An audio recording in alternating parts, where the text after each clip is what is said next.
जब सच को दबाने की कोशिश होती है तब आवाज बनकर उठता है कंटाप न्यूज। यहाँ खबरें नहीं, हकीकत बोलती है। माता पिता लगा रहे जवान बेटे के इच्छा मृत्यु की गुहार। सुप्रीम कोर्ट बोला अब हमें अंतिम फैसला लेना होगा।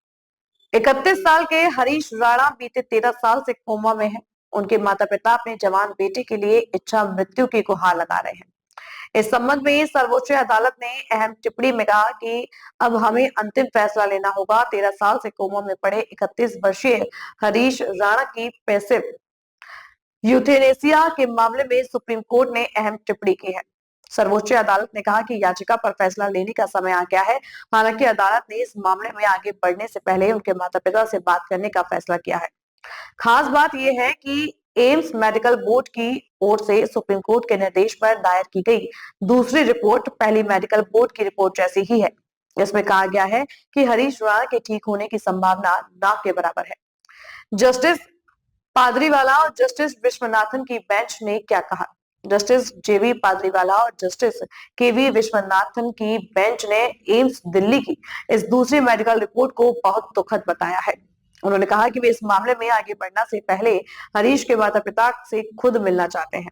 अदालत ने माता पिता को 13 जनवरी को कोर्ट में आने के लिए कहा है ताकि वे उनसे चैम्बर में बात कर सकें। शीर्ष कोर्ट ने यह भी कहा कि एम्स की मेडिकल रिपोर्ट अतिरिक्त सॉलिसिटर जनरल ऐश्वर्या भाटी को दी जाए। सुप्रीम कोर्ट ने 2 वकीलों को हरीश के माता पिता और भाई बहनों से मिलने और उनसे बात करने का निर्देश दिया है। अदालत ने यह भी कहा कि एम्स की medical report additional solicitor general Aishwarya Bhati और हरीश के पिता की वकील रश्मि नंदकुमार को दी जाए।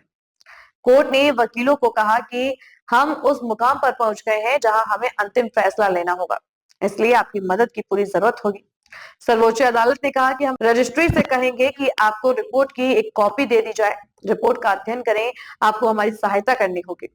यह एक बहुत ही दुखद रिपोर्ट है और यह हमारे लिए भी एक बड़ी चुनौती होगी, लेकिन हम उस शख्स को हमेशा के लिए इस तरह से नहीं रख सकते।